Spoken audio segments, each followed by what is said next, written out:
I'm Tony McGovern. I'm the main guitarist for the UK band Texas. I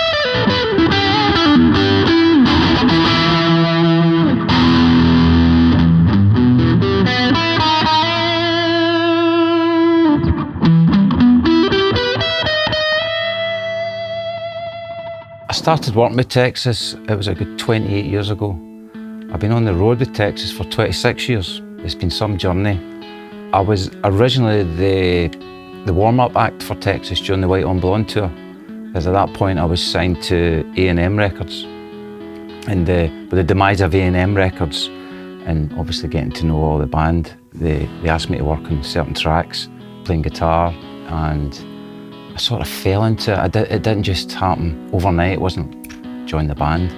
It was a case of, we all knew each other, we were all friends. It was like a big family, same management. And it was just a natural progression. It was a case of, do you want to come play some shows? And I went, okay, I'll play some shows with you. And that's what happened. Well, this is the famous Park Lane. This is where it all happened.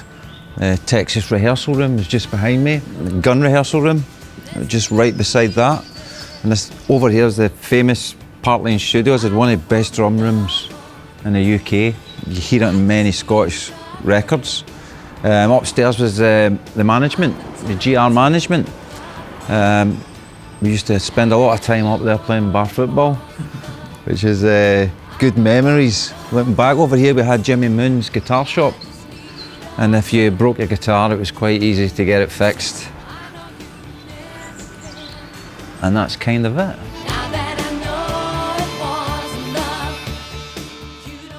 I would say key moments with the band, it's probably quite recently. Well, you know, last year we played the Glastonbury set, and playing on the Pyramid stage and getting to do that again all these years later. That was incredible, and it was just funny to see, look down the front and you're seeing 20-year-olds, 19-year-olds singing along with the words for every song, not just one song. They knew all the words, so that was a really good moment for me, just to look out. And actually my own daughter was there, and she's looking around going, all these people know the words, and she starts to look at me in a different light now, you know. I'm now a cool dad. Yeah, that's probably been the best moment. We've done a lot of great things over the years. We've played off Eiffel Tower and played Bercy's in France and headline Tea in the Park way back, and done a lot of good headline slots. But as you get older, you get a bit more sentimental. And I think the Glastonbury performance was almost had a tear, you know. So that was a great moment. I first came across Blackstar Amps. It was when I was searching for something new, like a newer sound, something I didn't need to fuss over. I plug into it and it sounds great. And I'd heard, as Richard Hawley had said, I'd heard Steve Craddock was using one, and I love Steve's sound. And I thought, I've got to have a bit of that, you know. So I tried one out in a music shop in Glasgow. And then obviously I was just speaking to yourself, James. I got the Artisan amp, so it's been about a year now. As soon as I plugged into it, I just thought, it's amazing. And it just gets such a lovely tone in it. And it sits great in the mix when you're recording.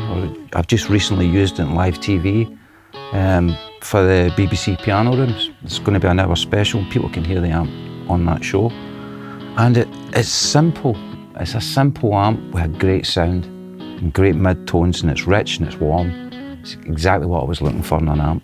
And I'm looking forward to taking it on tour. We're doing a tour in September, arena tour, and I'm looking forward to actually cranking it up and getting a good shot of it on that tour. Maybe link it up with another cab, I don't know, we'll see. But that's all I can say about Blackstar amps, they're great amps. Well, the way I set up the amp is, first of all, when I first got the amp, I started it flat. Everything was pointing at 12 o'clock. And then your own ears determine what you want to hear. You know, a lot of guitar players like a guitar's really bright or a bit duller or whatever. For me, I levelled the amp out, and because it's got such nice warm tones to it with the mids, I dialed that back slightly. So I'm probably sitting about number 4 on the mids. So, and I pushed the brightness on the treble, just up, sits about 8 o'clock. But I like the fact that with the gain, it doesn't control your sound is such where you can put the gain up, but when you're pulling the volume back on it, it still sits at a nice tone. It doesn't go crunchy too much. It doesn't overwhelm the sound. And as you can hear from live recordings with it, it sits great in the mix at that level. And it's my go-to setting now. I'm always on the warm sound, although the Brit sound is great for certain songs for me, but the warm sound's just got an overall richness to it. And I'm straight into the high gain on channel 2. Channel 1's just as good, but channel 2 I've just got a bit more control over it. So that's my go-to settings.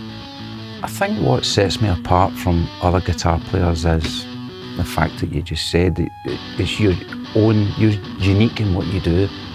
Every guitar player's unique in what they do. It's how you play and how you feel and what you listen to comes out through your hands. What goes in there, food for thought, comes out as an individual. And that's the way I look back at bands a way back that I used to love, like Small Faces, Steve Marriott, very underrated guitar player. Amazing guitar player. You've got Mark Bolan, who had a different feel. He was more of a feel player. You know, played with a groove. And maybe as a youngster I would emulate that. Just the fact that you've got that dig of Steve Marriott, but you've got that groove and feel of Mark Bolan. So that's kind of stuck with me my whole life. And you can't help but emulate these people. And it determines who you are as an adult and as playing guitar. So I think I'm unique in the way I approach the music.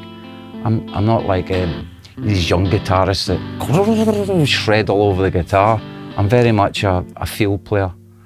I play what's right for the track, and I leave space in the track, which is just as important as what you play, is to recognise the space and recognise what the singer's doing. And that sets you aside from other guitar players. If I went in and just played start to finish over everything, anybody can do that. So as a guitar player, I've got to think about the space in between. Do you fill it, do you not fill it? So I think that's what sets me aside. And obviously I've got good ideas. Someone once said the notes you don't play as a guitarist are more important than the ones you do. So true. It's so true. Sometimes you just don't play and allow the song to breathe. It's so good. You think of the simple songs that we've done with Texas, like Summer Sun. It's just simple notes, but when it fills the space,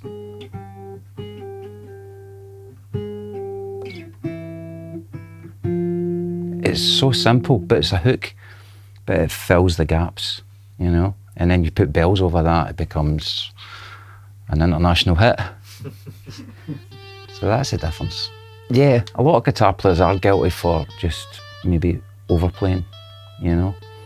And I go back to like some players like modern players you think of, like see your Steve Craddocks and, you know, Richard Hawley, even like John Squire.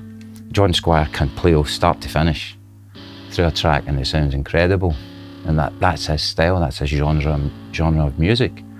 My genre of music is very much, it came from like 60s style right through to, you know, we've played with rap artists, with the Wu-Tang Clan, we've played with loads of different genres of music, and you've got to adapt. So you learn a lot the older you get. And for any advice for a young guitarist now is, it's not how fast you can play. It's never been about that. And you've just got to play the notes cleanly and do it with feel. Think about the track, move with the drums. And I think anybody can improve if they approach the music that way. The biggest crowds that I've played to with the amp, especially the Artisan 30, it stands on its own on a big stage, which is good. Obviously the Glastonbury show was a really big show, there's thousands of people. And we've done the Radio 2 Roadshow. We just done Strictly Come Dancing. And I had the Blackstar Artisan 30 on that as well. But I've done some shows, I've still got a bit of jet lag from it. We've done some shows in Australia and New Zealand, and I was using the St James amp, the other Blackstar amp. And that was a great amp. And I've recently just got one. So I'll be using that as well. And Charlene uses the St James as well, so it complements each other. But from now on, we're going to be using Blackstar for all our shows. You know, we'll be taking it on tour on this arena tour at the end of the year, and hopefully that'll be the biggest shows it's seen so far. We've got a few sellout ones already, which is good. I think in the mix with Charlene using the St James and myself with the Artisan, there's because of the rich mid-tones, that's why I've been dialing back on my mid very slightly. So Charlene plays like straight rhythms, and if you look at the mix almost like a picture, Charlene be sitting there and I'm sitting here, but reducing the mids gives it a bit more brightness, but it still keeps the warm tones. So it sits really, really nice in a mix. And we've just done a thing with the BBC Orchestra, and to have the sound of the amp blending in amongst strings, as well as Johnny was using the bass amps as well, it just sat at a nice level. It's almost like you can plug straight into the desk and it's good to go. There's not a lot of fiddling about. Even with the in-ears and hearing the guitar amp, it was a nice, warm, round, bright, good mid sound. It's quite hard to explain unless you've got the headphones on. But as far as it goes, we'll be using this now for recording, because how it sits in a mix. It's an incredible amp, incredible. I think every new guitar I get is my favourite guitar. I've had many, many guitars over the years, and it's funny, with an international band like Texas, each album it's almost like a new start. So for me to be playing the same guitar on every record, in every show, it's never made sense. Because as a band, Texas always evolve, new albums, a new vibe. So in order to do that, I'll normally get something new, a guitar, or maybe a new pedal or whatever. So I'm always trying to evolve, because if you stay in the one place, you disappear. And that's the way it's always been. So it keeps us fresh. So my go-to guitar at the moment is I'm using the Lucille BB King, the 335, the black one that I've been using. And that's kind of my go-to guitar for live shows just now. It's just got the Veritone switch. I can play with the tones. You know, I can give it a bit. Especially with this amp, with the volume, I can control how much bite the amp's going to have. So I've been using that quite a lot recently, and obviously I've got my Gold Gibson as well. This is a recent purchase. This has only been 2 years ago. I saw it in a wee shop in France, just down from Sacré-Cœur, and I thought, I've got to have it. So this is my new favourite just now, and this will be getting pulled out for new shows. So that's a great guitar. What year is that? This one is a 79. It's a 78 or 79. I don't pay attention to dates. I just go with how it sounds. I think as a kid, you know, it's like any kid from the East End of Greenock. It was, you listen to your parents partying at the weekends. There was not much else to do but put on like Beatles records and Stones records. So that was a start for me in music. And I remember my older brother getting a guitar. It was either like Christmas time or a birthday or something, and he got a guitar. Me being the youngest, I wasn't allowed to touch his guitar, and I just remember he would go out and I would wait until he was way out the door, and then I would get the guitar down, I'd strum along, and I think probably by the age of 13, 14, I could play a few chords, and I'd joined my first school band or whatever a way back, and I actually got kicked out of my first school band because I wasn't good enough. And I just remember that feeling, like getting kicked out of your first band, and I thought from that day, I'm going to improve. And it gave me the drive back then to become a good guitarist. So I've still got a bit of that 14-year-old boy in me today, you know, I still got the drive. I'm going to make sure I do well. And after that, I got asked to join a band. It was, I was teens at least. I got asked to join the band Spirit X. I started off as a bass player, and Spirit X eventually signed, after a couple of tours, signed to Zomba House. And I realised at the time when I signed the record deal that I didn't want to be a bass player, I had to be a guitarist. So I left the band. It's a weird time to leave a band, just as I get a record deal. But at that time, I had the drive. So I left Spirit X and I started a band called The Smiles. And within about 6 months, we were doing sellout shows in King Tut's. People queued down the street, couldn't get in. And I just remember it was one of the shows, Eddie from the band, Texas, was there, was Richard Hind, who was one of the original drummers of Texas. And they saw my band playing and they basically phoned the management and said, "You've got to come and see this band." So the management came in and seen, and Charlene was there as well. And they watched the gig, and after the show they come up in the dressing room and says, "We'd like to manage you." I thought, okay. So I agreed to the management deal, and within about 6 months I was signed to A&M Records with a singer, guitar player. And I started working with Texas way back then. There was a White on Blonde album coming out at the time. And then obviously I went on tour doing that, supporting them. And I've never thought about how you actually got from here to there. It's just happened naturally. And I think with having the drive and the determination, it happens as long as you keep pushing, you know. And all these years later, I'm still playing away, you know. So in Parton Studios, it was like basically a big happy family. All the bands who played on each other's records and so on, and loads of great artists started from here. Even inside the wee room in Parton Studios, Paolo had recorded his first album in there. Obviously playing with the boys from Gun, and the first times I'd actually recorded with Texas was in the studio here. And I remember walking in through the door here, and I had a meeting with Johnny about something from the band, and I hadn't heard Charlene singing live before, and I could hear her voice and I thought it was a recording, and I turned round and she was actually singing live, and I thought, I want to be in this band. So hence the reason I pursued the career with Texas. I don't find it difficult to balance family and touring life. My wife understands what I do, and she's always supported everything that I've done. And it makes it a bit easier that I'm actually married now to Charlene's younger sister. So it makes it easier on tour, because those two speak to each other more than I speak to my wife. So it makes it a lot easier. And to be honest with you, I think my wife looks forward to me going away.